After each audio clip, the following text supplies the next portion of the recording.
In other news, the first batch you've heard of Hillary Clinton's emails dumped by the State Department on a holiday weekend. Just a tiny sliver of those that she handed over, though, but still enough to hint at maybe some lingering political trouble for both the Obama administration and Hillary Clinton's presidential campaign. Basil Smikle, his Jr., is president and founder of Basil Smikle Associates, executive director of the New York State Democratic Party, and a contributor for The Hill. Deneen Borelli is the outreach director of Freedom Works and a Fox News contributor. Thank you both for coming in today. Morning. Morning. Deneen, I'll start with you. What about the timing of this? It tells me, you dump these emails on a Friday, holiday weekend. Does that tell you someone is concerned that perhaps this will affect Clinton's campaign in some way? I think there are significant concerns here, and the level of trust with everything that is going on under the Clinton umbrella. Listen, we know the Clintons play by their own rules, and so I believe Hillary has misled Americans, and she has also put our national security at risk because the FBI has now classified some of these emails and information. I mean, what is going on here? What is she trying to hide? What about that? The FBI has, as Deneen said, classified at least one of these emails so far. It's one of 355,000, so we don't know what else is going to be classified, if anything. What we do know is that the essential facts of this story have not changed. We know that there was a separate server, a private server. There's no bombshell information that has come out in any of these emails. And when the emails were being sent back and forth, it was sensitive information, but it wasn't classified information. All of this is being done in retrospect. So my sense is that I think the American people have had enough of the story and have moved on. Well, what about the fact that the things that weren't mentioned in the emails? I spoke with Byron York earlier, and he brought up a very good point. You can see in the emails that were released, she was warned about security concerns. She did know about the increase in incidents of violence in Benghazi.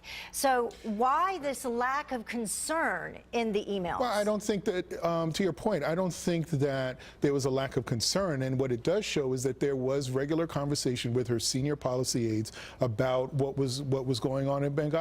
She was certainly quite circumspect in the kind of information that she was sharing back and forth, but it looks like she was in regular communication with her policy advisors and got the advice on her private email. But listen, you mentioned there's no bombshell. Hillary destroyed documents. She destroyed how many emails that we don't even know about? We don't know that she destroyed them. We don't have access to them. Even Congress has subpoenaed this woman to get this information, and nothing has been done. Which she has said repeatedly. And Americans are not tired of this story because we want to know what happened. Which she has said that she wants the State Department to actually release these emails much quicker than they actually have been releasing them. So from her perspective, there's nothing to hide, and she wants the information out there. But Deneen makes a good point. The information that she wants out there is the information that she did not destroy.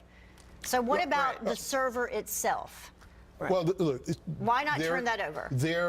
Well, I don't know why they haven't turned it over. My guess is that they came to a belief that there was nothing wrong about having the private server. Everyone that has been talked to about this issue says it didn't seem like there was anything untoward about her having this separate server. And as I've said, she has said that she wants to be able to she wants the State Department to be able to put all these emails out there. She has nothing to hide. Control and everything that has gone on, everything that we've seen so far. And there's a huge level of mistrust here when it comes to Hillary Clinton. Everything that we've seen so far leads one to believe that there is no bombshell information about what her role was in Benghazi. Yeah, I find it interesting to point out, though, that you are saying what we've seen so far. And in terms of the honesty issue, that does continue to drop for her. I mean, overall voters, one of the latest numbers, it was her dishonesty rate, basically, jumped from 42%, or jumped to 42% from 36%.